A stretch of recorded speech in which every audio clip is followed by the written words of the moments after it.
நிறைய அச்சுறுத்தல்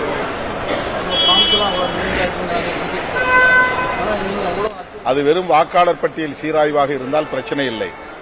கடந்த காலங்களில் எல்லா தேர்தலின் போதும் சம்மரி ரிவிஷன் என்கிற பெயரில் பெயர் நீக்கம், பெயர் திருத்தம், பெயர் சேர்த்தல் என்கிற நடவடிக்கைகள் மட்டும்தான் இருந்தன. இப்போது புதிதாக விண்ணப்பம் கொடுத்து 2002 முன்பு எடுக்கப்பட்ட வாக்காளர் பட்டியலில் நம்முடைய பெயர் இருந்தால் எந்த ஆவணமும் தர தேவையில்லை.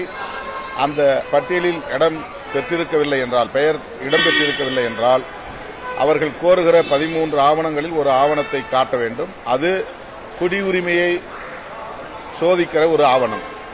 நாம் இந்த நாட்டின் குடிமகனா இல்லையா என்று குடியுரிமையை சோதிக்கிற ஆவணம். ஆகவே இவர்கள் தேர்தல் ஆணையத்தை பயன்படுத்தி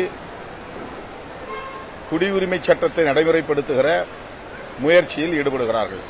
நேரடியாக செயல்படாமல், சிஏஏ சட்டத்தை நேரடியாக நடைமுறைப்படுத்தாமல், அதிகாரமற்ற ஒரு நிறுவனத்தை பயன்படுத்தி, தேர்தல் ஆணையத்தை பயன்படுத்தி தேசிய குடிமக்கள் பேரேட்டை உருவாக்குகிற முயற்சியில் ஈடுபடுகிறார்கள். இது அரசமைப்பு சட்டத்திற்கு எதிரான ஒரு போக்கு. அடுத்து, இந்த நடவடிக்கையின் மூலம் குறைந்தது 10%-இலிருந்து 15% வாக்காளர்களின் பெயர்கள் பட்டியலில் இருந்து நீக்கம் செய்யப்படுகின்றன. தமிழ்நாட்டை பொறுத்தவரையில் குறைந்தது 1 கோடி பேர் அவ்வாறு பெயர் நீக்கம் செய்யப்படும் அபாயம் உள்ளது. பீகார்